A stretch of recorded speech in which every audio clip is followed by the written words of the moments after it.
السلام علیکم ورحمۃ اللہ وبرکاتہ۔ آج کے ویلوگن میں آپ سب کو خوش آمدید کہتے ہیں۔ امید ہے کہ انشاءاللہ آپ سب خیر و عافیت سے ہوں گے۔ یہ جو ٹینکر آپ کو نظر آ رہی ہے یہ آج صبح کلٹی ہوئی ہے، جس وقت ہم بھینسوں کے لیے چارہ لینے گئے ہوئے تھے۔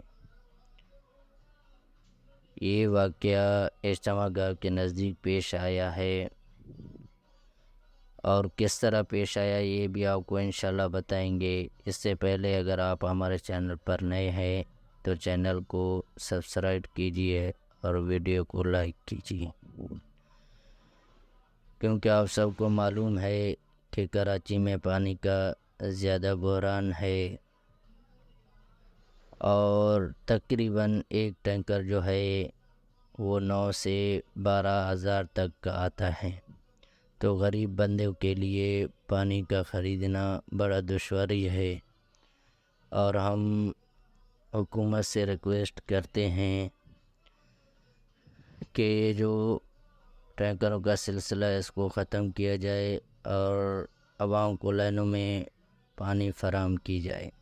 یہ واقعہ کس طرح پیش آیا یہ بھی آپ کو بتائیں گے کہ جب یہ ٹینکر ایک پہاڑی پر جو اجتماع گاہ کے نزدیک راستہ ہے اس پر، ایک چھوٹی پہاڑی ہے اس پر چڑھ رہی تھی، تو یہ گاڑی اس وقت خراب ہوئی، اور ڈرائیور حضرات نے جب یہ گاڑی خراب ہوئی تو اس کے پچھلے جو پہیے ہیں دو، انہوں میں بلاک رکھے، اور بلاک آپ کو معلوم ہونا چاہیے کہ جو بلاک ہیں وہ زیادہ وزن برداشت نہیں کرتے ہیں، تو وہ ریزہ ریزہ ہوئے، اور یہ ٹینکر وہ پہاڑی سے واپسی چلی۔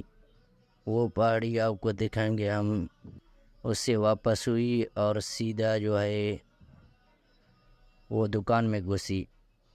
صبح کا وقت الحمدللہ بندہ ادھر کوئی موجود تھا نہیں، تو اس وجہ سے جانی نقصان تو ہوئی نہیں، البتہ کہا جاتا ہے کہ اس میں ایک گاڑی موجود تھی وہ پریس ہوئی، اور دوسرے جو سامان تھے وہ بھی اس کے اندر موجود تھے، وہ بھی پریس ہوئے۔ یہ جو راستہ ہے پہاڑی، یہ ہم آپ کو دکھائیں گے کہ یہاں سے جو یہ چڑھائی ہے، یہ چوٹی ہے، ادھر سے یہ ٹینکر واپس ہوئی ہے اور یہ جا کر دکان میں گھسی۔ تو یہ تھا ہمارا آج کا ویڈیو اچھی لگی ہو تو لائک کریں اور چینل کو سبسکرائب کریں۔ شکریہ۔